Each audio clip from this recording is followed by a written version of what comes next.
What's some things you guys learned about yourself under pressure? No, people say it, but pressure is truly a privilege. This ain't like you on a winning side and you start losing. Find out who people really are and what they truly are built off of. Because the first thing people want to do is want to defeat you. Yeah, I love pressure. It separates the good from the great. When we play quarter and soccer, like what you gonna do when you get pressure on? So I always enjoy pressure because it builds a character. If you put in the work, it's a fun place to be, a fun place for your character to be revealed. You do it right now. Like a lot of people average, bro. Notice people don't have drive, like just with that little thing. You gonna put yourself in the top tier percent. It's some dudes you still gotta go through, but yeah, whenever I'm a head coach, I'm gonna have to grab the work. This is one of the things I'm already doing. Like those are life skills and life qualities that forget sports, bro, that you really need in your life. Oh, my bad, taking you show. We'll fix the cost. Dang, now we was having, that's the pod right there. Everything we done talked about. I appreciate y'all. We got Demery Gary, Charles Woods here joining the network. This episode really hit different for me because I think I got you guys or met you guys right when you guys were figuring out yourself. Let's start off where you started off at the K. What are some lessons that you still carry from Kimball? Man, it's a lot of them. Like just the discipline. Y'all taught us, and then basketball coaches, football coaches, Coach Nelson, Coach Buck. They really went a long way with me. I grew up, now the Porter NIL, and I be seeing a lot of guys kind of fold in hard like situations, and I feel like me going to the K, me competing on all these guys like Demery, talented guys, it was able to build me into a strong like a strong mode Yeah. to handle such situations. Yeah. What about you, Dan? Man, Kimball taught me really a lot about people. I think that's really the thing, kind of give you the balance, especially when you're going off into like the world and understanding, man, like that there's real people out here that got real problems, how to manage those problems, but also too, man, how to want more for yourself. You know what I mean? And but just how to be real with each other, be real with people. Like I feel like when I was a kid, I met some of the realest people in my life, and just man, how to maneuver through life. You know, just the area you grew up in. Like I think that's key and huge. You know, and then like Charles said, man, like the people that we were at Coach Nelson, like always give, like all of us and all of the things that he kind of instilled, especially like Coach Nelson, like the things that he instilled in my life, I still carry, you know, even before I got into coaching. And then obviously now that I'm in coaching, some of the principles that he carried as a coach, I still carry those same things, even at the college level and hopefully one day at the NFL level. Yeah. Now I think the Kimball hallways, man, it's a lot of stuff that goes on in between those hallways, but it's a magical place. And as a player, when I transferred there my junior year, like I found myself, and it kind of like helped me take my game to the next level. And even when I came back and started teaching, like I found myself through y'all. I know I was like started off as a hall monitor, was kind of like the cool dude on campus, but y'all inspired me throughout the day more than like y'all probably would ever know. Where I was making maybe like 14 out of the hour in that hallway, but you would never know. You would feel. But like I enjoy like showing up every day because I got to interact with you. Was the Kelvins, the Jawans, like it's been so many like great people who come out those hallways. Was leaving it like, when did you realize that the environment at Kimball was shaping you? I think for me, it was that first day I walked in as a freshman. It was different for me a little bit because like middle school, I didn't go to Brown like a lot of them guys. You know what I mean? I went to Carpenter Elementary, but then I went to Griner in middle school. And so getting back on that side, really changed it. But like the first day I walked into school, like obviously, man, you had your Gibbs and Thibodeau's, like them type dudes in the hall. And I mean, Kimball really, to me, football and basketball was at a really good place at that time. But just like again, going back to people that that was in that building, whether it's the the administrating people or you know what I'm saying, student wise, and they kind of showed me like how to just be real, just be yourself. You know what I mean? Just to be, you ain't got to be doing too much to kind of fit in with everybody. And I think that kind of helped kind of continuously continue the things that I was already kind of, taught at home or whatnot. But I say, like I say, for me, man, it was really like kind of like that first day. I'll never forget you what I had on, walking in the kiln. I'm like, yeah, this different. But I mean, it really like I said, man, it just showed me just man about real people and just be who you are, kind of make it in this world. Facts.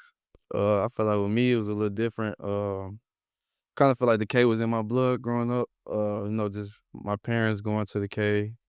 Um, me going to Brown. I always been in the neighborhood. Me going to Daniel Webster. Mm-hmm. So I kind of, I grew up in the neighborhood my whole life. Cause of Bud, cause Nelson, I used to always come to Brown, talk to us, to talk to all the kids. So this is kind of, something that I always ran in my blood. And when I got there, it was everything expected to be. Yeah, I think having Kimball Knight blood makes you invincible to a lot of things in life. Yeah. It's just something about it.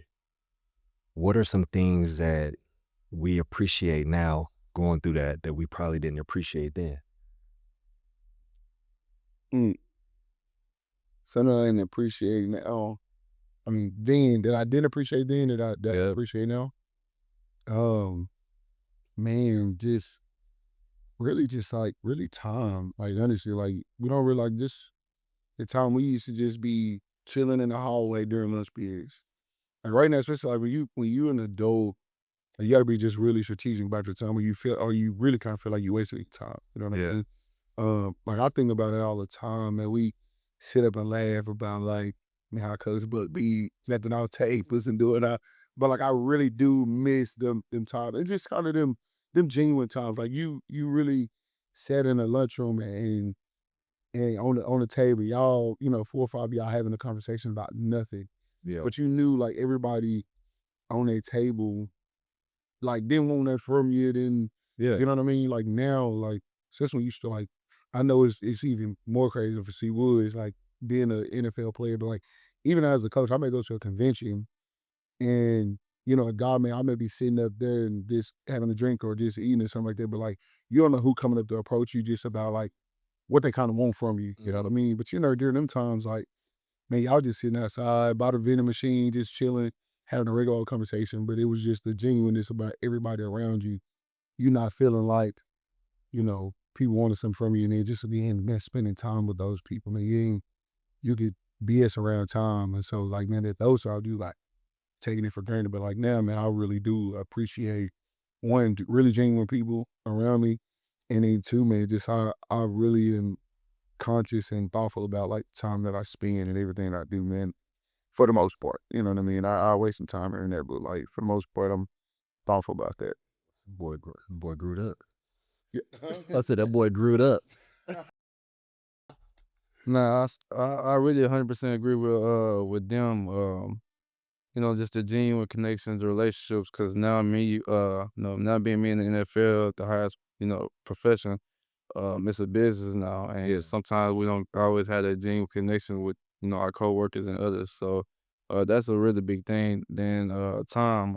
I think I learned that when I was young, especially when I first got to Kimball, that always value out your time with your loved ones. Because I lost my closest dogs. Yeah, when I first got to Kimball, so I always been big on valuing time for sure ever since. Man, I had a question, but we gonna pivot. We've experienced a lot of lost loved ones at Kimball. I mean, just DISD schools in general. Yeah. Like, how did that motivate you? How did that drive you? Because some of you were close homies, like literally here today, gone tomorrow. Walked with him to Jack in the Box one day, gone tomorrow. Just saw him this weekend on the way to school, like gone. Like be in the hallways, text messages going off like such and such RP, like what's going on? Like how did that drive you and like shape you mentally? Cause pain is good. Yeah, it is. I mean, it's part of it. I tell my guys, like, pain come with it. With whatever it is, like, pain come with it. Like, how did that pain drive you? It definitely drove me in a big way when I started to pivot and use it in the right positive energy, if that makes sense. Yeah. Like, at first, it was a lot of grief and a lot of, questioning, a lot of why, a lot of anger, a lot of what else. Then I pivoted that and, made that, why, play football.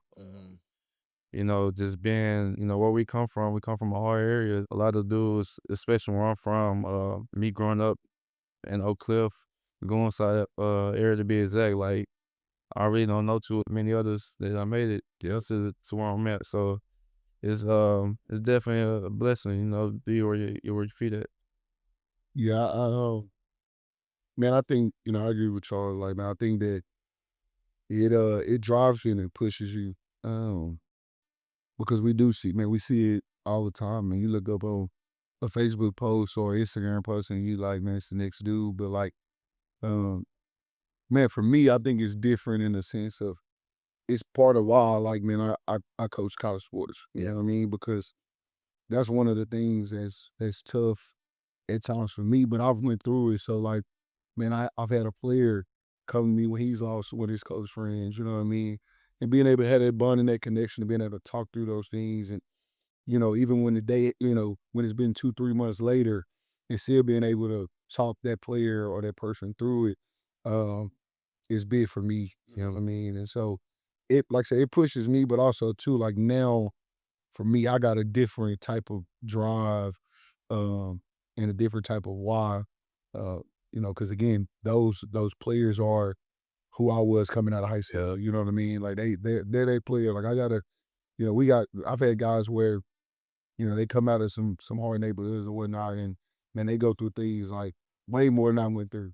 I'm like, dang, you want to do that? You know what I mean? He's like, be different. How can we get, you know what I'm saying? But at the same time, like them guys knowing that I'm here for them, that's what I live for, you know what I mean? And that's, so I use those experiences, not only to push me, but to help others too. Yeah. And what's to add to that, it drove me because, my closest dog, they also play sports. And I literally grew up with them from pre-K all the way to, today. So it drove me because, they supposed to be doing the same thing I'm doing right now, being in the league. Now you Their through it. family is supposed to be enjoying the fruits of their labor. Their loved one's supposed to be happy, just like my loved one happy. So that's something that really drive me. Do you think losing a loved one along the journey provides a competitive edge? For sure. Yeah, I mean, Hell yeah. yeah. That's a, to me, that's a push for sure. But I think it's too, man, like it's a part of it though. You know what I mean? Like I think that it pushes and drives you. But I also think you gotta have something else that it push you and drive because it's gonna be something like that you go through on this thing, like I say, especially for like where he is, you know what I mean? Like it's gonna something else gotta push you and drive you more than that. But I do think that it can push because I think that one thing that you learn in sports in general, whether you coaching, whether you playing, whatever it is, like you realize like, man, he ain't come up out of like he ain't been through what I did. Like, you know what I'm saying? You gotta look to it. Yeah, like he haven't experienced some of the things that I experienced. But like see Wood said, like, but it's how you use those things because some people don't really know how to, like you said, pivot and use that for his good and say, man, like these boys supposed to be, I'm gonna do it for them. Yeah. Like some boys use that as like a cloud over their head. To not do- Everybody's not uh mentally equipped to use it in a good way, you know what I mean? For you know what I'm saying, for their good in a sense. No, I feel that. And I heard y'all talk about Coach Buck a couple times. Living legend. What are some standards that you guys still carry from Coach Buck that'll never change? Man, what he said earlier, I always give it. That was the first thing that popped up in my mind. Yeah. I always give it. For me, is to do it right, do it right. I will never forget. But like you really think about it, dog, like that's what we're like people like you just around people, man. Like you just notice people don't have drive. Like, Mhm. if you just, like, with everything that you do in your life, you do it right now, like, you're gonna put yourself above a lot of people. A Yep. lot of people average, bro. Like, you know what I mean? Like, it's a lot of average people in this world. So when you're gonna put yourself in that mindset, just for everything that you do, you're gonna put yourself. It's some dudes you still got to go through, but like, Yeah. you're gonna put yourself in a top tier percent. You know what I mean? Just with that little saying. But like, always give. Like, I know that whole thing top to bottom, but that's really like the principles and things that we used to be saying. Like, even like the grab and rope thing coming out the locker room. Yep. But that's something I see. Like, whenever I'm a head coach, I'm gonna have to grab and rope. This is one of the things I'm already tell you. Like, those are life skills and life qualities that, forget sports, bro, that you really need in your life. Like, Yeah. if you know what I'm saying, you gotta appreciate your kids. Like, bro, dude, like, if I tell you to do something, you need to do it. Or it's something that you need to do it right, and do it right now. Like, Yeah, right now. urgency. So he a different guy. It's Yeah. not any kind. There's no other. Never met a guy. You won't. We ain't even close, but not, that's definitely my guy. Without him, I'm definitely not in the league. Yeah, he instilled a lot of tough things into me, man. I still remember so many days. I used to get in trouble at school, and I used to wake up, be there like 6 in the morning, flipping up. I'm tired. It was bed with air uniform. First of all, hold on, y'all remember how small I used to be? Little. I was like 130, 140. I'm flipping a 200, 300 pound tire that weighed more than me. And he got me timed on 3 minutes. Down the bell. Like, yeah, man. Yeah, it's so too. Y'all the same. Like, but y'all just do not understand. Like, this man is insane. When you come to school in brand new Georgia, dog, you gonna have you outside Don't do it. flipping tires. He gonna Hey, we all gonna be looking out that window laughing at. laughing at you for real. No, he definitely built my character. Just that not quitting mentality. Like, no matter what, no matter how hard it is, no matter yeah, just like not quitting. Like, I carry that mindset. Well, especially being an undrafted guy in the league. Yeah, I'm not supposed to be where I'm supposed. Where I'm I not. think Coach Buck has had a lot of opportunities to do something else. And I think it says a lot about him that he stays at Kimball. Um, he's a big piece of the culture, who we are, what happens in those hallways, the climate, and piggybacking off what you said, like how you're not supposed to be doing this. Like, I don't think nobody that really came from Kimball for the most part was ever really picked first. Yeah, yeah. Like, we might have got chosen. We wasn't really everybody's like first pick, undrafted. Look at Buddy. Yeah. You found a different way. And I think the Coach Bucks and just like the culture and flipping those tires and turning pain into passion, I think that's what really helps us figure it out, whether we have to go above it, around it, behind it. Like, it's just like we don't have any quit to us. What's your favorite Coach Buck story? Man, that was easy, easy. I got two of them. The first one was freshman year. I had a little courtyard where everybody used to eat at. I had a fight with my cast on. I remember the cat. Yeah, I had a fight, and he came and literally picked me up. Me and who I was fighting, picked both of us up and dunked me on my head for everybody. That was one. I was embarrassed. Two, he chased me and Buddy around the school for about 15, 20 minutes with them keys. Yeah, I thought he was gonna start running. Yeah, and I thought he gonna start running. He chased me the whole school. Yeah, he finally caught us and got us boxed in the y'all remember the old locker room, the cage? Yeah. How he boxed us in, it was over with. Oh boy, yeah. Nah, yeah, Coach Buck and them keys. That's I didn't really think about it, so, but like, it was one time, obviously, like, cause everybody knows, like, Coach Buck don't want to be called Buck Nasty. Nah, he don't. And Ron kept calling him Buck Nasty in the weight room. And so, like, I think Buddy was either like helping them squad, like spotting him, and Coach Buck's telling like Buddy to move out the way, chucked his keys at him, and he was like, keep playing with you. And then another time, I know exactly how he said it too. He ain't say it like that though. He ain't say it like that. and then another time, man, it was Coach Nelson used to like us wearing ties when I was young. Like he didn't like us wearing the ties. And so Coach Buck was like kind of like enforcing. He like looking at me and Kelvin, and then we had the towels, but he didn't know that Coach Nelson had told us we could wear the towels. Mm-hmm. And he like, no, he didn't say this. So he went to Coach Nelson's office, like with confidence, like, I know they lying. Yeah, we'll do. And we sitting by the locker, like, yeah, he told us that we'd wear the towels. He told about, I'm gonna kick y'all like For being right. yeah, I'm gonna kick y'all. For being right. But it's too many to go around. You talk about them on YouTube, jumping off the table, flying, dragging them up out of their sleep. Like it's Now, last thing you want to do is fight in front of Coach Book. yeah. Oh my God. Now I ain't trust. I'm good. Don't let the hard way. Don't think you're gonna leave campus without him smelling your fingers when you get back. Oh man, that was the reason why I got in a fight. That's another. Let me smell your fingers, boy. Could have hide nothing. What are some habits that you guys picked up at Kimball that transferred immediately to college? Man, always really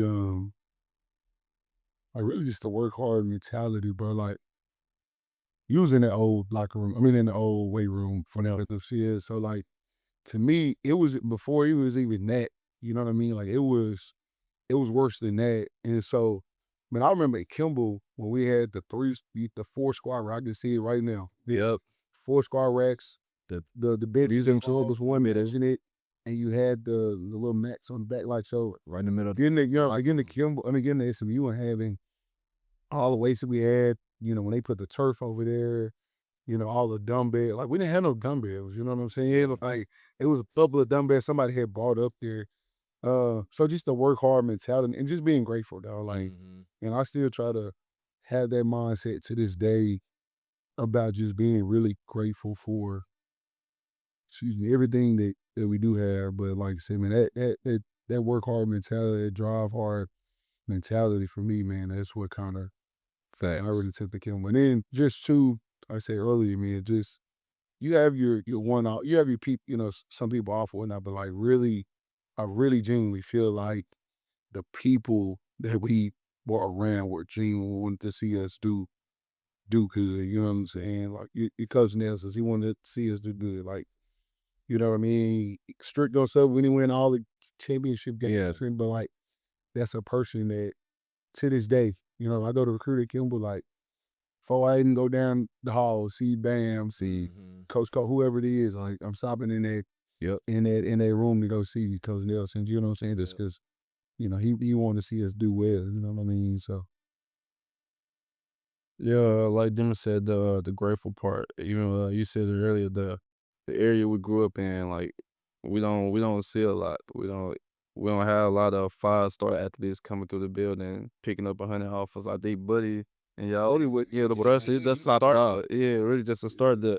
So all the flashy weight rooms, practice field, losing grass, like Out the mud. yeah. So mine's just being grateful because me leaving Kimball, I went D1, but I only had one offer coming out of high school, and that was to where I went. So mine's just being grateful and taking advantage of every opportunity I get because I watched my mom struggle my whole life to try to put me in position to be where I'm in right now. So now I just try to go hard for her to try to make her life easy. Yeah.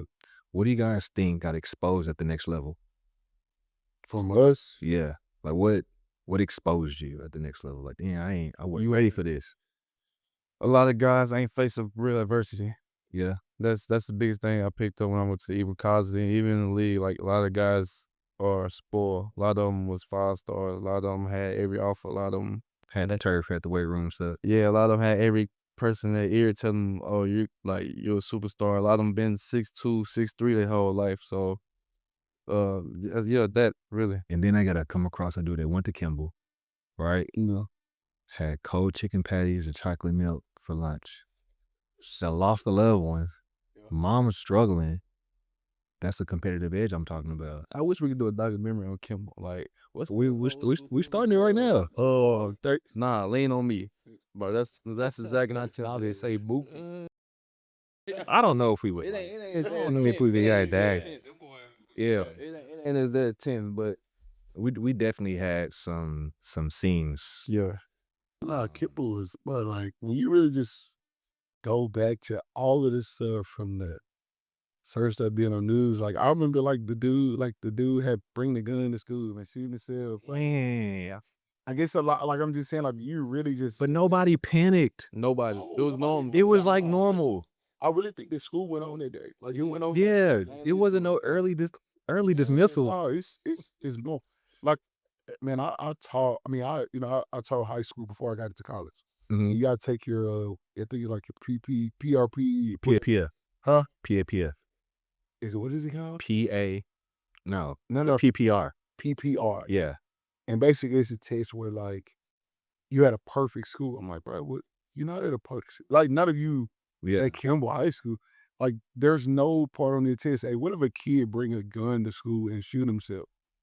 There's no question like that on that test. It's like, you know what I mean? It's like Mason, like you're at in a Holland Park or like you're at a school like that where they got all the resources. When they really need to be, like, if a teacher really want to be a teacher, because I say this all the time, like, whenever I'm a head coach, I want to look and see if guys have ever even spent the year in high school, watched laundry, taking kids home, like I did all of that stuff, and I'm glad I did it. You know what I mean? Like that stuff makes a difference. But like, you don't like, you just will never. And I know Kimball ain't the worst school. You got your Lincolns at all, you got your whatever it is. But like, man, bro, like it was an experience that came with dog. I feel like even the coaching that Kimball prepared me for my college in the league. In what way? I get to college and like just the way coaches will talk to players. Like a lot of players like, Oh, that was love. not like, bro, that hurt your feelings. Like, I was about to- ain't gonna lie, like, Guilty. you know, we used been locked on. Sometimes we used to get punched on. I just seen Kylie punched on. Hey. We don't care to big that.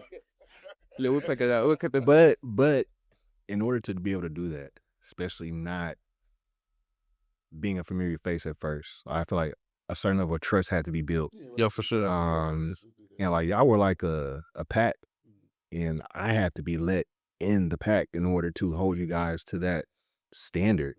Anyway, how did your JV basketball coach prepare you for college? Man, first all them suicides in a small gym that prepared me. One, Yeah. here.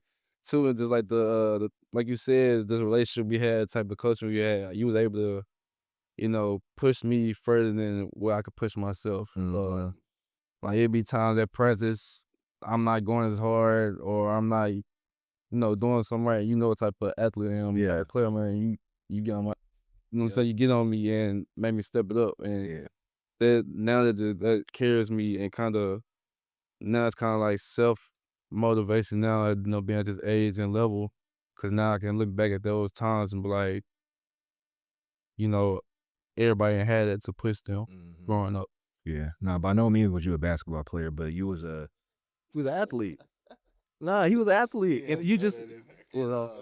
The proof is in the pudding. Like he's.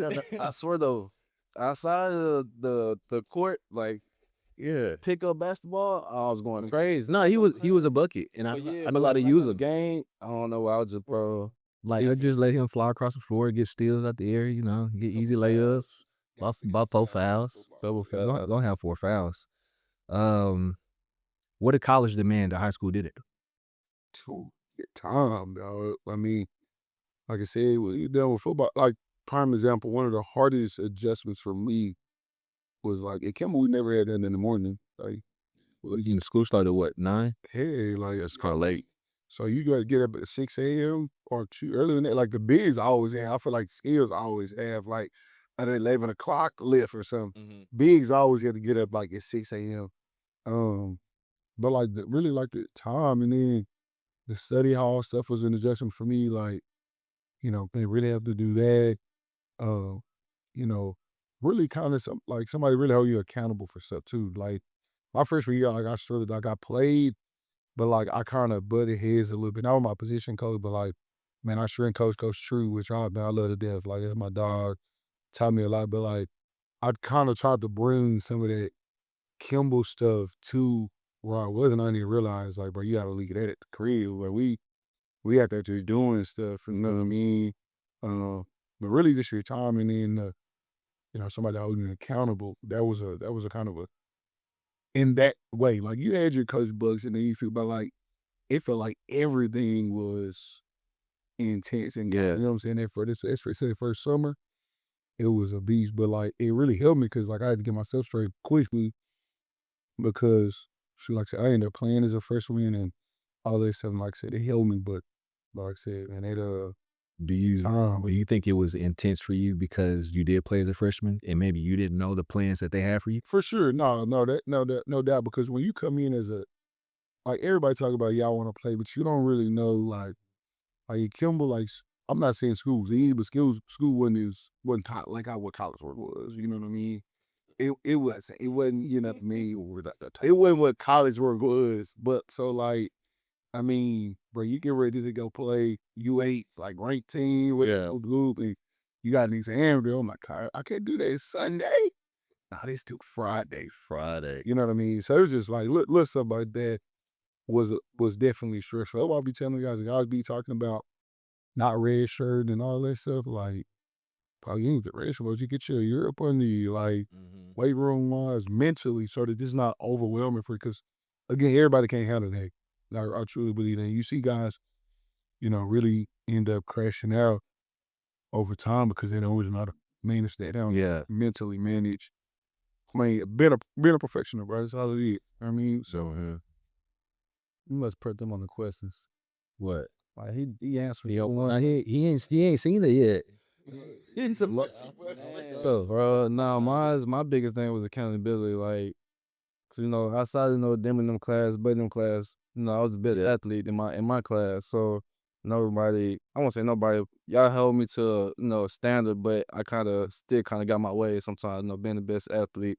So when I got to college, it ran to other athletes, that can do what I do, and these coaches don't know me, teachers don't know me. So it was a big adjustment, being accountable, showing up to workouts on time, showing up to class on time. Like it took me a little minute to really get it going and be consistent in college. So like what do you do when you meet your match? Like you Match of what? like you're competing for a spot Oh, and you want somebody that can do what you do. Like might be a little bit bigger than you, might be a little bit faster than you, might have better footwork, but you might have something like it's an even match. Like what's the edge? Like how do you win? what we talked about, what we've been talking about this whole podcast, Kimball, Brown, you come from. like where I come from, like, okay, cool, you fast, you faster than me, you stronger than me, bigger than me, but like, You ain't hungry. bro, you're not gonna beat me no matter what. You're not gonna beat me, and I feel like that's just something that's gonna always be instilled in me.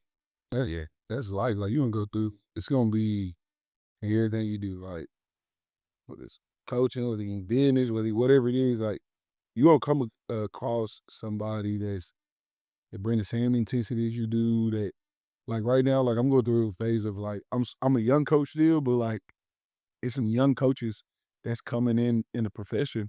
I'm like, oh buddy, like you know what he talking about? Like he got some juice. You know what I mean? Like oh snap, I was that guy.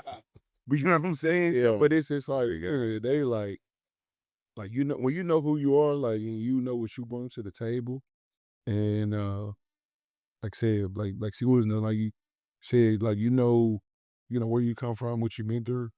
Ain't nobody even finna outwork you. You know what I mean? And nobody else. Like, and that's my mindset. Like I tell guys all the time, but I think I'm the best D-line coach in the country, in the world. Supposed to.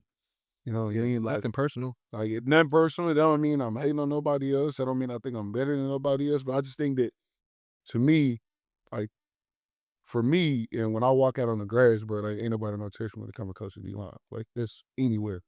You know what I mean? And so, and, shoot, if we do, we get in that test and do beat me, like, I'm finna say, let's go. Like, I'm gonna run it back to figure it out. Like you said, we're gonna figure it out.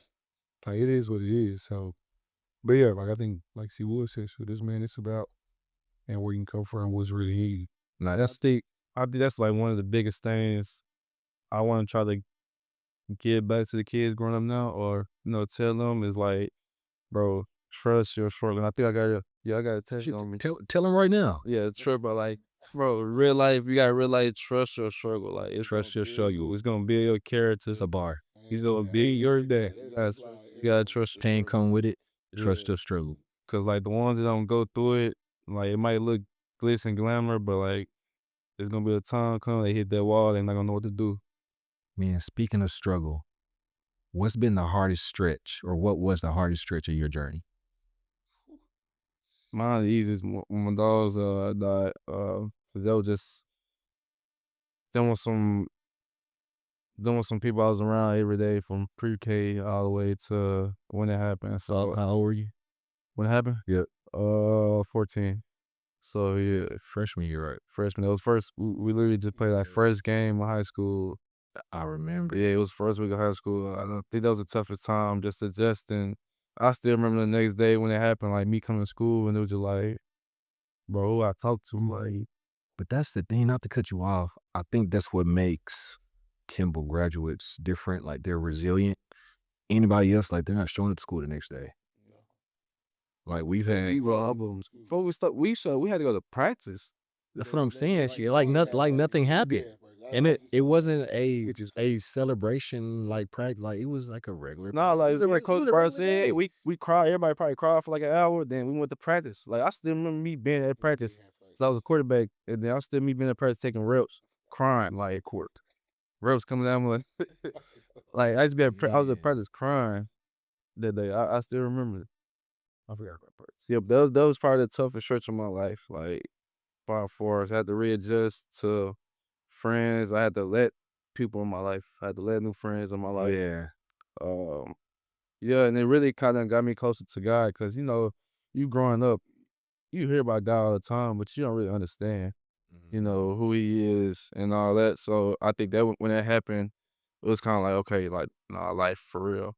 Like, I kind of always grew up around death. Like, my father died when I was younger, but he died when I was like 3 or 4, so I really didn't understand it at the time. I just knew he was gone. Then when my dogs died, it was like, okay, no, like life, we're like be here one day and be gone the next. So yeah, that was tough. Then seeing their families go through what they had to go through, yeah, it stayed me up to today, for sure. Especially, yeah, it's a crazy situation, like especially when you're supposed to be in that car wreck. Mm-hmm. Yeah, it's you know. What about you, Dan? Yeah, for me, I think man, my longest really stretch had been really when I got done playing SMU because you go from, and this is a being part of my why and why like I love coaching and having relationships with our guys. It's this man, like nobody really tells you, what to kind of do when your teamwork's don't work no more. You know what I'm saying? When your teamwork said no events on there no more. And my journey was during COVID. You know what I mean? So like I knew I wanted to coach, but like no one was hiring. And I want to work like a marketing job for 2 weeks. I'm like, nah, this ain't for me. You know what I mean? Like, um, obviously like I wasn't the lead thing was like a little far fetched. Like I knew that, like I wasn't in denial, but it was kind of like really like, man, what do I do now? But probably really thinking about what she would say, like as far as trusting your struggle, like some things and it's in the Bible, like you don't really know why you're going through certain things in that time. But it propelled me and then it actually helped me through other storms and things that I went through in my journey as well. So like, but that time was really rough for me because one, I had to find very quickly who the heck I was outside of football. Cause people always talk about it, man, what you want to do? But like, I had to really find like quickly. Cause like in check stop, it went over in the Yeah. had some safety net money. And I'd always promised myself, like, I'm like, dog, I ain't never going back. I'm not going back to the club. Whatever that looked like, as you know what I'm saying, that's walk out. But like, um, that was a stretch for me. But it really did them, that pretty much that whole year 2020 really helped me find out who Demery was, like like what's really inside you, like what drives you, man, like what's gonna make you boil over, you know what I mean? Like what's that turning point? And so, man, I'm grateful for, for that piece, and like she was saying, just that, uh, man, seeing God face to face in that moment, in those moments of your journey, man, is key in showing, him showing his goodness is, and it's a great thing. It's blessings. No, I relate to both of y'all a lot on that one. When I finished playing at SMU, like basketball is all I ever did, and it was now time to figure out like what was next. And I didn't know.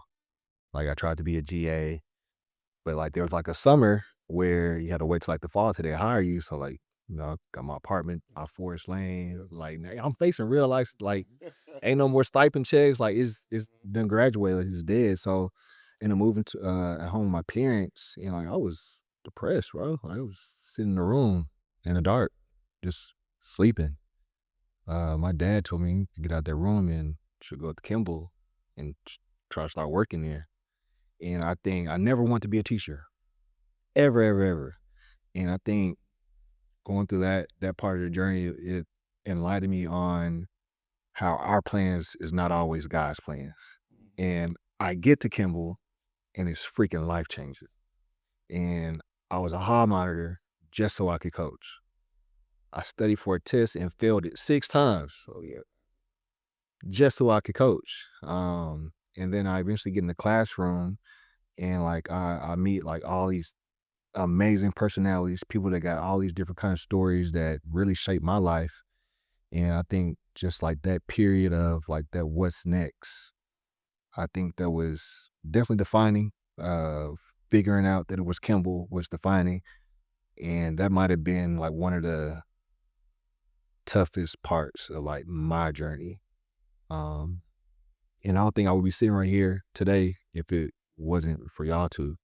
Cause like a lot of stuff that you guys are doing now, like we talked about in the hallways, we talked about at practice. Like it was a reason why certain people gravitated towards me, and I gravitated towards certain people. It's a reason why certain people made it, certain people didn't. Um, it's just all about how we trusted our struggles. What you think made you get into coaching? Was it like when you was done, you wanted to be around the game still? Yeah, I wanted to stay close to it. Um, if I didn't, like, there's no. That's all I knew. Like you said, you did like a little marketing job for 2 weeks. I tried to do sports. I was an intern at Wells Fargo for a guy named Rod Newhouse. His dad played for the Cowboys, and I was like shadowing him to like a sports financial advisor. Sounds cool, right? It. What you do? So, was sports financial advisor? No. No, it was cool for him. It was cool to like to see the other part of the game, but I was meant to like be close to the ball, be on the sidelines, and like impact lives that way. Cause I still feel like I had so much to give back to it. When did things not go as planned for you? What's the time that you can think of? Yeah. For me, it was in 2023, and I was the youngest D-line coach. I was the youngest position coach in the country. And said And how old? in college. How were you? So I think I was 23 when I got 23, 24 when I got. 23, youngest D-line coach in the country. I want to say 24. And you went to Kimball High School. And you went to Kimball High School. All right, big. My bad. And so, man, I feel like I was at the freaking top of work. Cause man, when I was coaching high school ball, like I was DMing coaches, like talking about coming to volunteering. That was just 2 years before, years before, you know what I mean? And I was at that point. I'm like, man, I made it. Like I made it so I want to be, as far as being a position coach, you know what I mean? Making good money, this and that. And then, man, 2 years later, man, shoot, defensively get fired. And I'm like, dang, like, you know what I mean? Like what I do now, but going back to 2020, COVID, like you're gonna be all right, bro. Yeah. Like God had always made you all right. Like everything had always been all right. your timing may be, not what you want to be, or you may not get another the job that you thought you wanted or whatnot, but like you're gonna be all right though.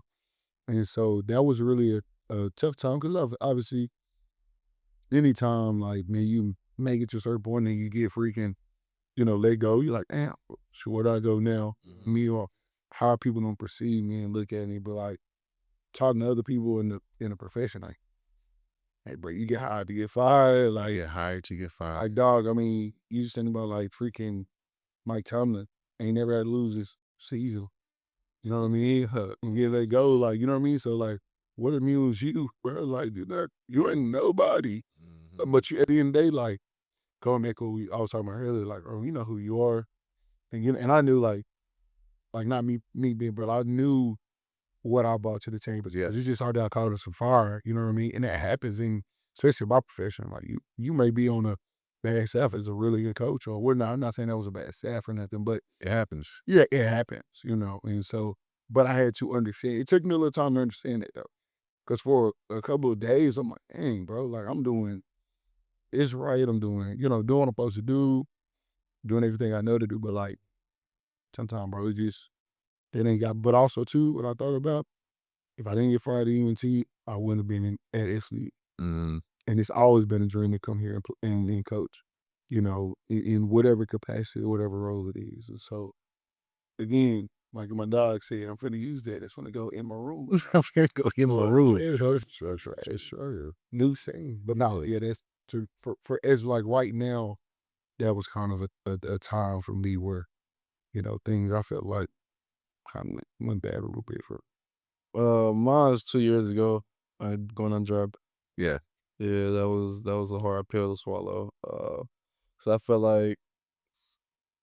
um, I feel like I set myself up and put myself in a good position to get drafted. Coming out of college, and when I didn't get that call, even I mean I kind of was already expecting it because I didn't get first. I didn't get an invitation to the combine, so that was kind of like heartbreaking. It's something you always want to do growing up. It was just kind of going downhill from that. But yeah, but when I didn't get that call and I didn't get drafted. I'm going undrafted. That it definitely helped me. And yeah, it was because yeah, I feel like I put in all the work to get drafted, and like I seen guys before me get drafted, and it was just like you said, like I didn't understand why. Mm-hmm. Then it just that day I went undrafted, it really clicked for me. Like me, like I just said, just trusting my struggle, trusting that heartbreak. Like the day I didn't get drafted, I watched my mom cry. Turned you up though, right? Yeah, that turned me up because like, okay, cool. Yeah, I can't see it. Yeah. But maybe God felt like you needed that. I needed that. Yeah, definitely. I feel like it's crazy how God works. I feel like he done did that a couple times in my life. Even before that, I sound like every time since I've been sitting here listening. yeah, I feel like I was prepared for that moment. One, even starting with high school, like I just said, I had one D1 offer coming out of high school. Yeah. Literally one, and the rest was D3s and JUCOs. So that's one. Then two, when I was going to West V, and I got hurt first game of the year. Like I just felt like my life was over, my career was over. I was like, man, I messed up my ankle. I'm never gonna be the same again. And that always motivated me and drove me. So like, yeah, God work in a funny way. He do. I think a lot of times we think we're supposed to go to the front door Mm. when the line be shorter if you just like walk around. And sometimes walking around might take a little bit longer, but you get there and like there's no line. I feel like that's how God has worked in my life a lot of times. And I think where you from, the work you put in, your DNA, your mental, I think it prepares you to pivot quickly when things don't go as planned. A lot of people get stuck. Yeah. And like they crash out. And then some figure it out like very, very quickly. And I think we're all a product of a culture and a background that we gonna figure it out regardless. Talk to me more about your injury and like how'd you bounce back from that? Well, man, that was a tough time because I never really just had a major injury before. But besides the injury, like rehab was cool. It was going good. It was the mental part nobody ever taught me about. Like mentally, I was gone. I was depressed. Like and I never experienced that throughout life. Being depressed. So at first it was real tough because like I said earlier, people stopped checking on me. People stopped talking to me because I wasn't Producing. producing. I wasn't doing nothing for them no more. So it was like kind of like a stab in the back.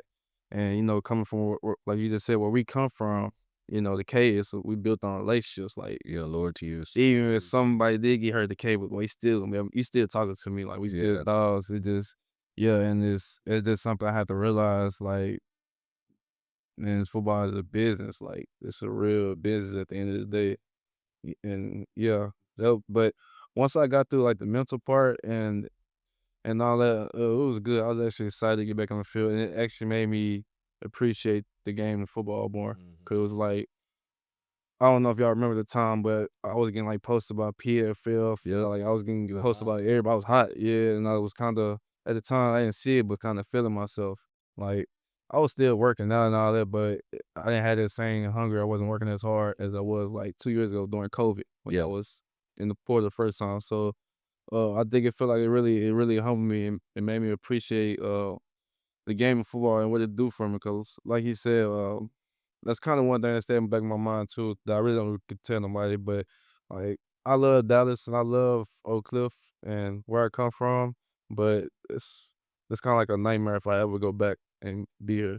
That makes sense. And no knock on Oak Cliff or Dallas, but just like it's just so much trauma and stuff here. Like I don't want to come back here. Yeah.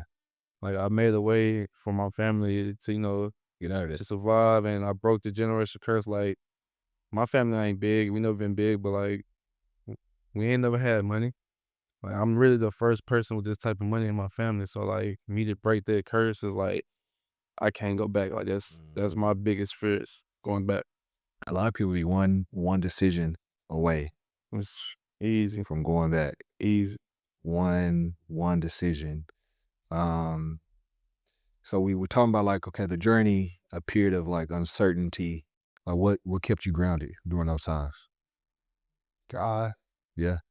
Like I know your mama don't play when it comes to that. I've been to church with I you. mean, well, I think, well, it's true, kind of like it's different when you experience God for on your own. I guess that's what make the big difference. Like I always are saying, man, I got a praying mom and a praying family just in general.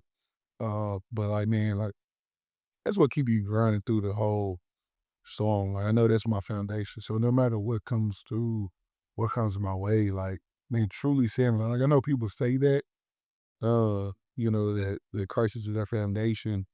But now you're really able to stand on that, uh, through whatever that you've been through, that you're going to go through, whatever you go through, like the reality is we gonna go through something else this year. As you know what I'm saying, may not be super drastic, but we're gonna go through something. Yeah. And none of us are immune from adversity. But like understanding that man, that's your foundation and uh, at the end of the day, man, you're gonna be all right. That's kind of for me, through those different adversities up. I'm like when I really kind of sit back and think of it, like, man, I ain't nothing without God. You know what I mean? I'm nothing without Jesus Christ. You know what I mean? And so for me, like I said, that's kind of what has helped me and kept me grounded through everything. Definitely agree. Like that's my mom's a praying mom. Um I don't pray as much, but I know she said enough prayers and have enough saved up for all the times that I don't.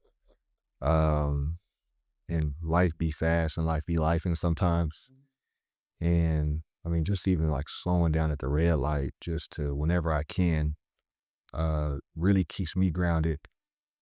And I think we're fighting like a lot of different energies out here. Like the world is and it's different out here. It's weird.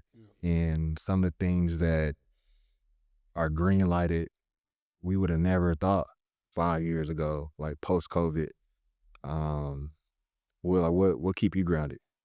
Well, mine be my partners and like my closest family. Like there be times like this during the off season. I come back to Dallas and I run into them or somebody I went to school with, grew up with, and they're just like, "Dang, bro, you really made it. Like out of all of us, like you really in the league." And I really don't be it really don't sit in with me till like somebody say something like, "Bro, and I'm really am the only one that really made it from Kimball from my class." So it's like it's crazy. That's like stuff like that keep me grounded. It's like I'm kind of living. You're living Everybody living through me. Yeah, that makes sense. And it's kind of like, but that's a cool blessing to where I come from. That's definitely a blessing. I mean, I see people graduate from Kimball. Not everybody makes it out. Yeah. People graduate from Kimball. Yeah. Everybody graduate. Bro, boy. But not everybody. See, let me ask you a question. You say like, man, you feel that that everybody, that you kind of doing it for everybody. Like you made it for everybody. Do you honestly ever feel the weight of that on your shoulders? Yeah. And I probably feel it every day because, like, man, I don't want to let y'all down. Like, even over time I when I first got here in the Super Bowl, like, just losing Super Bowl, like, I still, to this day, ain't slipped back from that. Like, I still been in the house, like, bro, we really lost. I really got to come on back to Dallas. That was the first thing I thought when I lost Cindy Confetti coming out. Like, I got to come back to Dallas and tell these people I lost a Super Bowl. Like, people understand, like, what. Well, we just like TV, like happy that we know you. Yeah, meanwhile, it be, even you, it be guys, them like, bro, man, okay, it's cool, you lost mine, all that, but like, bro, you really just played in the Super Bowl. Like, you from Oak Cliff and you really just played the Super Bowl. Yeah, Played in the Super Bowl. played in the Super Bowl, so yeah. No, it was cool, definitely cool. And what's some things you guys learned about yourself under pressure? No, that's a big question, but I asked it. Pressure is no people say it, but pressure is truly a privilege. Understanding is truly a privilege, but I think that's where you really learn who you are. Like I was talking to one of my other guys I worked with, and he was like, man, the thing, especially in my profession, like you really just say like you're on a winning staff, or and you start losing, find out who people really are. You know what I mean? Like, and what they truly are built off of. Because the first thing people want to do is, especially like I said in my profession, people want to point the finger. Yeah. Well, what me and D-line ain't doing, what the safeties ain't, you know what I'm saying? Like, people want to start pointing the finger when things are going bad. And so for me, man, I think like, I just found out like, I continue to find out who I am and what's brilliant. And under pressure, it is another chance for God to continue to reveal himself. And I mean, I always, like, Lord, like you say you got me down. Yeah, What's your little right? you at? I think he's sure, which he does. Like, you're not sure when you want him to, or quote unquote how you want him to, but he shows up and you define it. And so, I think for me that's where I kind of during pressure comes from, and I just think it reveals who you really are. I mean, and really reveal what you believe in, and what's really like going back to what our question was, like what keeps you grounded. You know what I'm saying? So Yeah, like, I love pressure. I do. I love pressure. So you've been living with it all your life. Like, Yeah, I've been in it all my life. I'm forward to say. Like you just said, you finally like it separate for us. It separate the good from the great. Like you said, it's a privilege. Like going to Kimball. Like, cool. We knew we was gonna beat Sunset, Molina, and all them schools. But like when we played Carter and Saga, like what you gonna do when pressure on? So I always enjoy pressure because like you said, it builds with character. And then I was always taught like pressure make diamonds. So I think pressure is fun, and I say this because I'm not under any right now. But if you put in the work, it's a fun place to be. It's a fun place to perform, if you're spiritually grounded, if we got praying moms, it's a fun place for your character to be revealed. I feel like because everybody's watching, eventually everybody will feel it. If you're on a national stage like you guys are, like you're under a microscope. And I think a lot about how we handle pressure is like those freshman years, like your time at Brown, like your time at Kimball, where we've been under way more pressure. It may be from a smaller sample of people, Mm-hmm. but those people are the people that we care about the most. We care about what they feel the most. And then you, under pressure against a bigger audience, the weight may feel heavy, but it's really not, because other people they don't really matter anyway. Pressure is a privilege. Trust your struggle. If it ain't rough, it ain't right. In my mind, like That sound like I Cody was Buck also- quote. That sound like Cody Buck quote. Say that again. hard. Like I told her, I was all the time, like, bro, like, stop looking for the easy way out of stuff, bro. Because life is not easy. Yeah. You know what I mean? And like, I'm not saying you just supposed to like, just run it. Let me just run it to the hardest thing. Like, no, I ain't saying that all the time. I'm just saying, if a problem comes your way, don't try to find an easy way out. Don't try to find a cop out. Like work for it. One, you'll appreciate it more. Yeah. Once you know what I'm saying, you'll appreciate what you've been through or what you worked for. But also too, man, like it'll all be worth it in the end. You know what I mean? Like it ain't rough, it ain't right. But say, I got to ask a question for both of y'all. So, like, how do you just said, like, how do you get a 13-year-old, 12-year-old, 14-year-old kid to understand that? Like again, making sure that they understand. I think age group matters for sure. Like philosophies and things that I used when I was coach high school, I don't use in college just because those are two different worlds. And so I think that even just for, like you said, 12, 13-year-old kids, so the kids in middle school, right? Like making things tough for them. Like that's the reason why I love sports, bro. Because you really can help kids who don't have fathers at home, who ain't got no mama, nobody to raise them. Like you can, and I see it all the time. Like you got kids. Like I've had a player like show up with a dead serious, like win 2023, 24, like show up to the airport with a trash bag plug. Like it's what I got.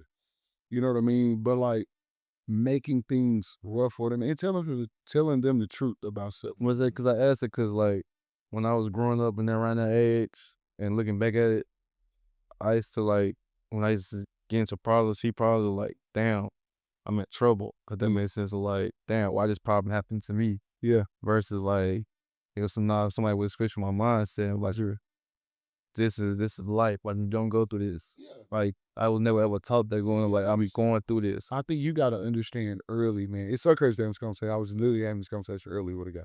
Like, you got to understand early in your life, bro. Nobody should be To anything. to anything from any adversity. Like,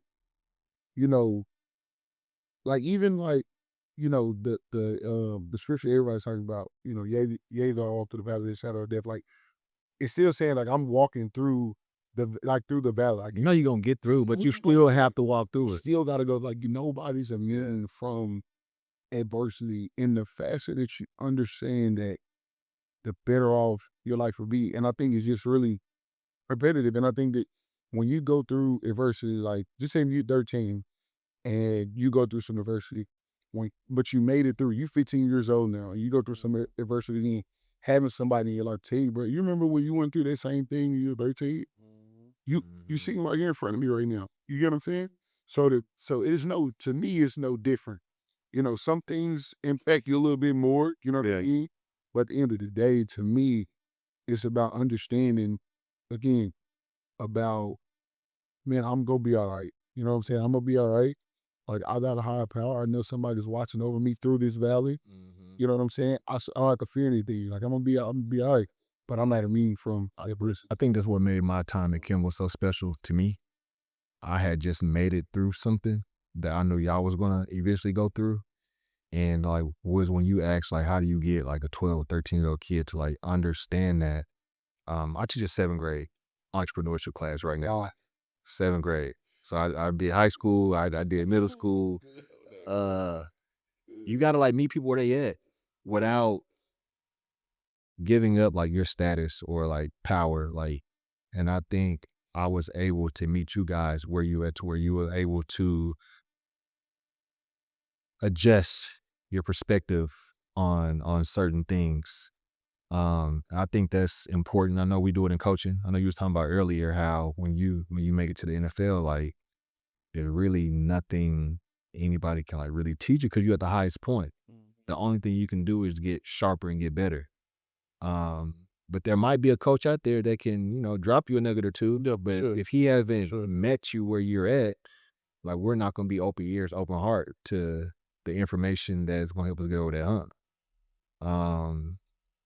Talk to me more about what it felt like to reach your highest point. That might be you as a player, or maybe being the youngest coach. Was like finally like putting on a uniform. Like how did that feel for all that work, all the struggles, like to finally like pay off the way you wanted it to? A lot of times it do pay off. It just don't pay off how we feel like it's supposed to. You know what's crazy?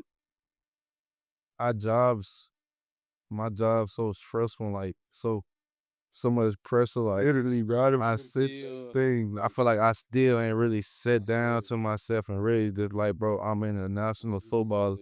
It's like I'm trying to enjoy the day, think about today, how can I get better today for tomorrow? Cause like tomorrow this opportunity might be here. These chance might not be here because I see it every day. Dudes come in one day and out the next. Yeah. It's like, it's a serious business, a very serious business. But I feel like, I don't know, it just be times I just be at the house, at home, chilling, thinking to myself. And I'm like, yeah, bro, I really made it. Like, not to brag, like, I'd be in the crib with my dog and I just be like staring out the window because I'm like downtown and all that. And I was like, bro.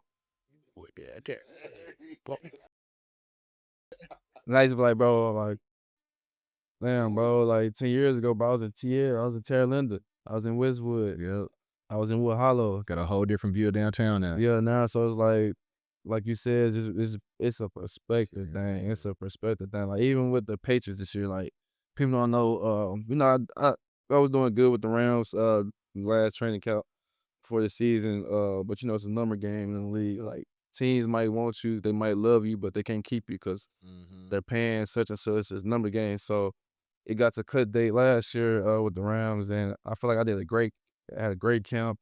I was in the playbook every day. Like, I was really locked in last year. Like, I feel like I put all the work in. And when the time came, my coach, Sean McVay at the time, was just like, man, we love you. The work that you got so much better from year one, but like, unfortunately, number-wise, we can't keep you. And yeah, I feel like I hit another wall because it's like, bro, again, bro, like I'm steady putting in this work and I'm steady getting shut down.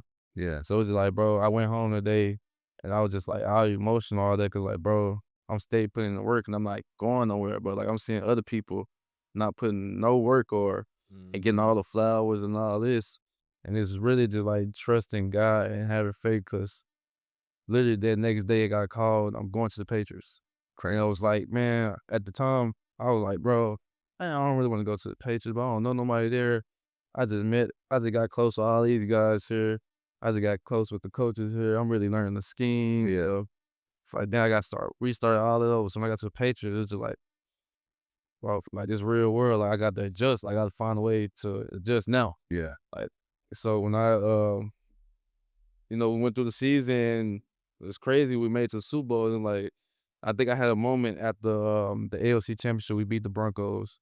I think I had a moment in the locker room to myself, like, bro, like a few months ago, I was literally just complaining about coming to the Patriots and not being on the 53 with the Rams.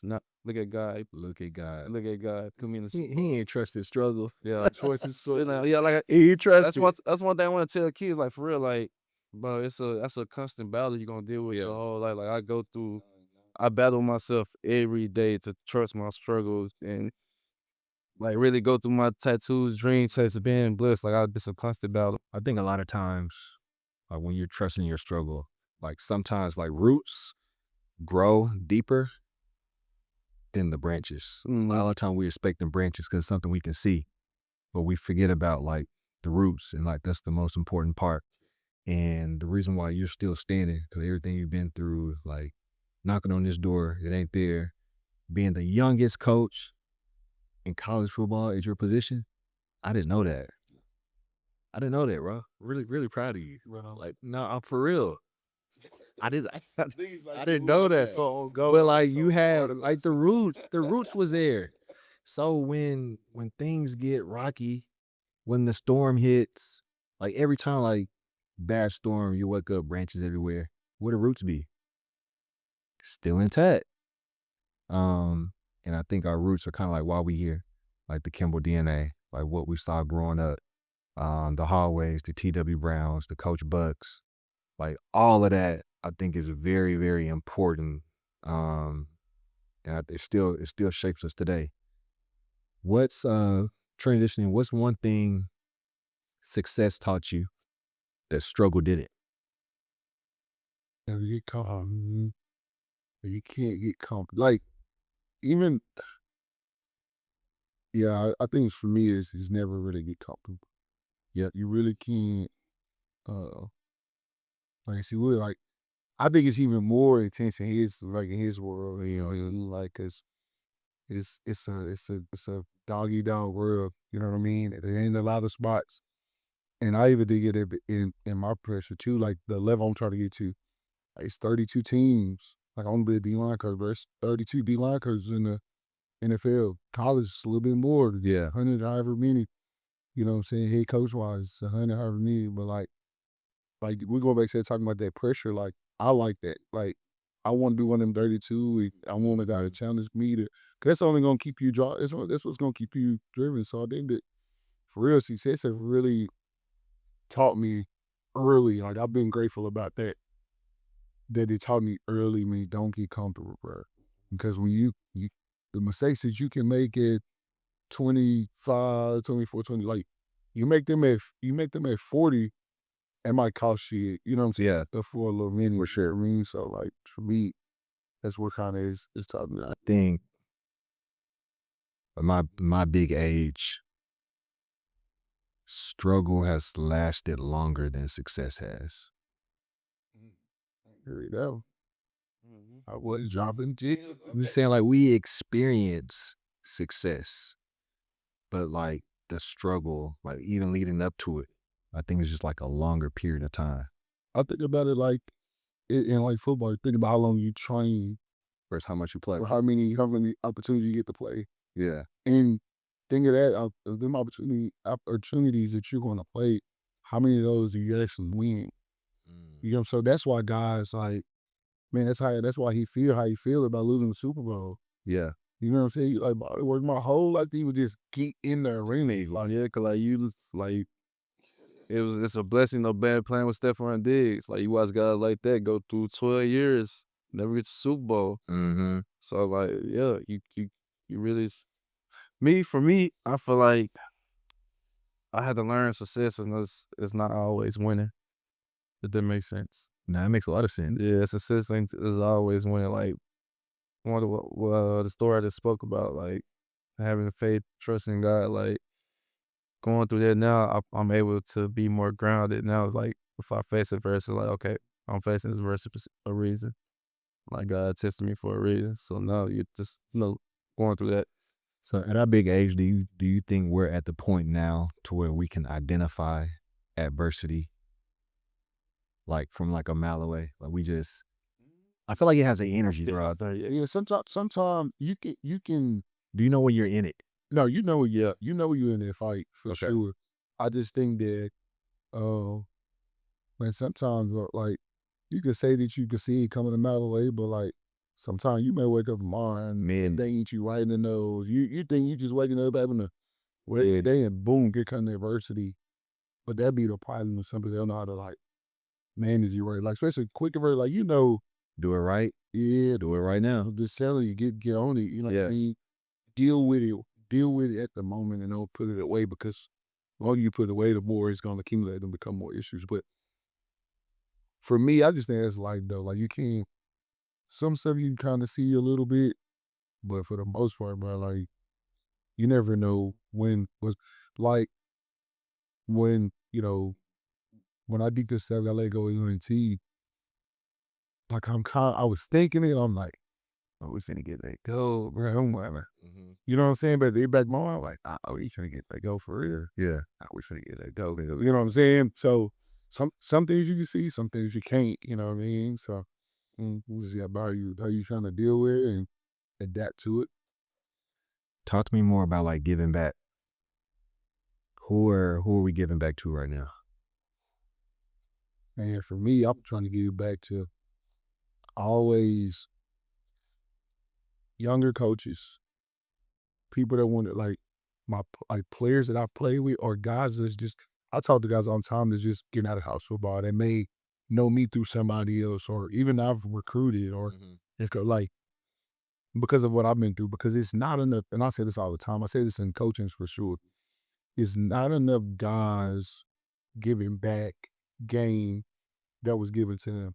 You get what I'm saying? Like if somebody helped me, Aaron Fletcher helped me get the job at Arkansas. Like I would never be a college coaching. And somebody that I never played for, they recruiting everything. Like I had one conversation with him until I wanted to coach college ball, and he ended up having a conversation with another guy. But like we don't do that enough. You get what I'm saying? I mean, we don't do that. We don't do that enough. And just helping everybody out, because somebody's gonna go through the same thing you went through as a hospital. Like when you done playing in the league, see what it's like, somebody's gonna go through that. You know what I mean? Somebody gonna go through the same adversity. And I think it's our duty, man, like too much to give, much is required. Like it's our duty to give back, especially in the fields that we're in, but also too, like, man, if I'm sitting there, I got a younger sister. She 22, I think, 22 years old. And she got some of her homegirls, homeboys over there, and they just talking about a whole bunch of nothing. Like, it's my duty to tell them what's real. You know what I'm saying? Like, and it's not enough of that to me going on. Like, there's too many people just having these conversations, bro. Like, you know what I mean? Like, how to deal with adversity. Well, man, let's start off talking about prayer. Let's start off talking about just how to deal with certain, like, it's not enough of that going on. So, to me, that is not a specific group of people. It's really who you kind of see fit, um, who you can kind of help. And I think that especially just at in these 3 seats with things that we've all experienced, whether it's a kid that's 12 years old, you may go to a school up in Massachusetts that you may, man, giving game. Yeah. For you, it may you be talking to, a younger basketball coach or whatever. It may be me talking to one of my players, whatever it is, but you can't put that thing in a box and say, well, this specific group is all we get back to you in this specific way, because I think that a lot had been given to all of us in every type of way. Yeah. You know what I'm saying? From a financial standpoint, from a ability standpoint, from a voice standpoint, all of those things. So I think that, man, whenever you can utilize those things that's been gifted to you, to whoever is getting it back. And that's what deposit slips like been about like this whole time, is like really, what are you giving? And I say this kind of like on every episode. You go to the bank, you didn't put no work in, you didn't put no money in the bank, and you go through with a deposit slip. I want to withdraw this amount. What they gonna make that face right there, like, Bro, you ain't got enough in that. We can't do it. And you can also end up in an overdraft too if you don't give. And that's like, you might miss out on some blessings or some opportunities, or you might have to wait like a longer period of time because your hands are so full because you haven't given anything back. And I know it was like, you've been talking about like giving back. Like what are some decisions that you're trying to prevent others from making? Emotional decisions like I made when I was younger. Cause we all done been through it. Growing up, through football, basketball, like we had them times where we had, Coach Snoop come in the gym, tell us 2 hours about life, and What said 2 hours? Not lying, like, man, I swear. Then at the time, you've been a kid, you're like, bro, I don't want to hear this. Like, bro, I don't want to hear what you talking about. Like, I'ma get there one day. Like now looking back on, it, I wish I really would have listened to like all the life, just the game on life that y'all was giving me. Cause like we really all gonna go through it one day. We all face adversity. But I think y'all did. Yeah. I think y'all did. Like, I feel like, in those moments, like the message, it didn't stick. I think we heard it, but it didn't stick. Somewhere though. But like you get older and you can recall those same conversations that you wasn't paying attention to. Yeah. I don't know how. Yeah. Um But like he said, I feel like we need more conversation like this yeah. between, amongst us. That's why like that's why I was glad to come on here. It was like even my family and my people, like they tell me and they can watch it, they give me all the time, but like doing stuff like this, like just getting in front of people, getting in front of somebody's camera and, reaching somebody that got the same story as me. Cause I'm real big, like or like I don't like talk to a lot of people. I'm very to myself. So like they be on me all the time by giving back. I actually got I'm in the making again a camp together for the first week of June for the kids. It'll be my first annual camp, and I'm really excited. We're gonna have this Excited because I don't remember me growing up. I swear I don't remember nobody during camps at Kimball or Tilly Brown growing up at all. I really can't recall. So me just being able to do it and somewhere I grew up is definitely special. Man, so we got a SMU alum, former SMU player, SMU coach, right? You about to do a camp. We got an SMU coach.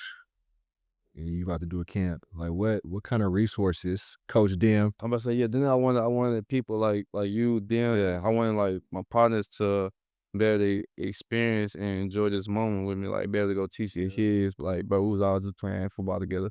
We was all just at camp together. Now we giving back, helping these kids. 'Cause that's all it's about, just helping these next kids that's behind you. No, I feel like that's like the best celebration when you are able to help somebody that's in a dark place or help somebody get over the hump.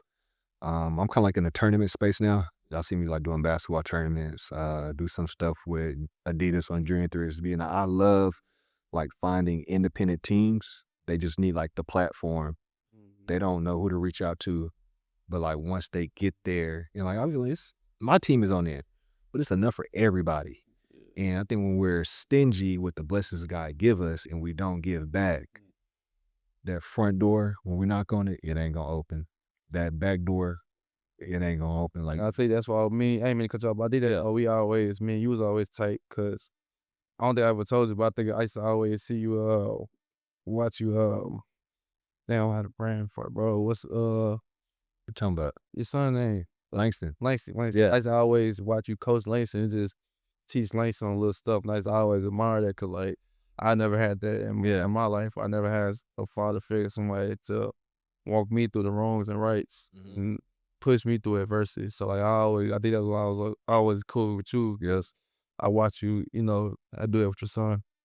Yeah, man. He I mean that Kimball stuff is in his blood too. Yeah, for sure. And like y'all did a great He said, "Fuck, he a wild boy." Man, We used to be around us so much. y'all did a great job. Like I don't know what rubbed off on him, but like I see it every day. So like I appreciate that. I mean, like in closing, what's one lesson, what's one Kimball lesson that you refuse to let die that kind of is stuck with you? A Kimball lesson. It could be a good lesson, a bad lesson. Like somewhere in the trenches, in the highs and the lows, like that little piece is with you. Don't allow your circumstances. I know people say this all the time, but don't allow your circumstances to define you. I think it's super important, especially for this generation that's coming up. Whatever their circumstance is, and I'm not gonna sit here and say that, man, I came from but we didn't have no lights and all this stuff. But you know what I mean? Like it was times where it was so, you know what I'm saying, certain things we went through, whatever. But at the same time, man, like you really can, and I don't think enough kids understand this. Enough people in general. As I say these kids, it's grown folks that understand this. You really can achieve anything that you want to do out here.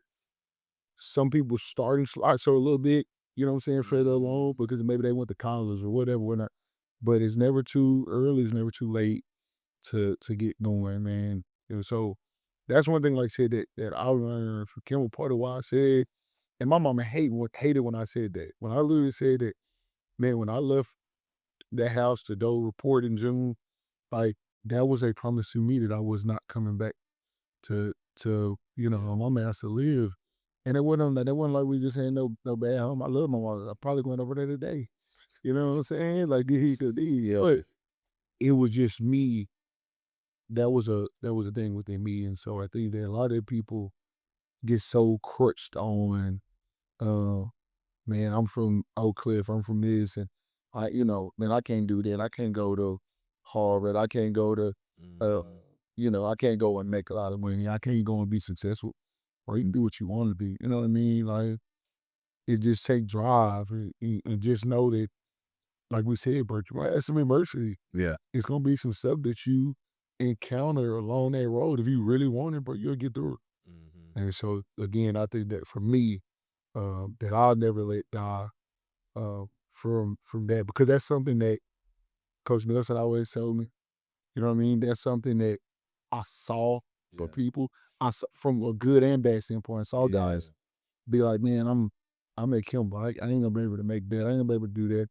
Man, also, man, I'm from Oak Cliff. I'm from Kimball. Like, I can go do that. I can go do. You go make your head. Like you look at PT.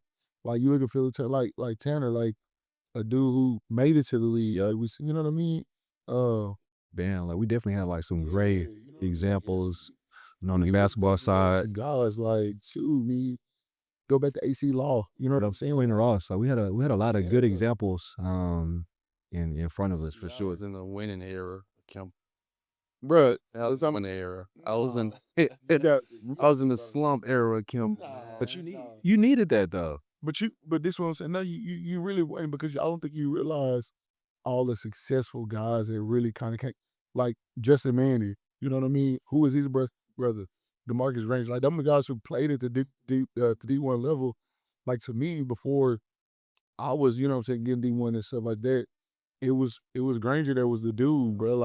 Like bringing back his gloves from the All-American game. Yeah. So you seen it, you know what I mean? But we just haven't seen people do what you and Buddy did in our era. You know what I'm saying? Yeah. Because the last people to go to the league was the PTs and them. It was a big gap. Yeah, it was a big gap. So for y'all, Or to stay in the league. It's so people know it's so hard. bro, like that's So you got millions of guys that want your job. And it get younger every year. Yeah, and you know what's crazy? When I'm so glad he said that. Braves, our head coach, Patriots, I love him, great guy and all that. But he told us at the Super Bowl, after the Super Bowl, he says it like this, like I love you guys, like, we had some great experience, blah, blah, blah, but like our job is to find somebody that's cheaper, younger, and faster than you. And your job is not to let us replace you. And I'm like, bro, that's real. I never had a coach really real. Keep me what's real life for. Tell our guys the whole time. I said, listen, bro, appreciate y'all. Love y'all. For the shock, I'm going out here to go recruit somebody that's better. Like, that's my job. And you get it though, because like it's a business standpoint, like you get it. Yeah. Now I think I'm gonna change the title of this episode to Trust Your Struggle. For sure. Want to thank Coach Demery Gary, and Charles Woods for joining us. I know for a fact this gonna touch somebody. Shout out to Kimball High School. Man, like I'm proud of y'all. For real, like y'all are doing everything I knew that you guys would be doing. Man, it feels good to have y'all right here.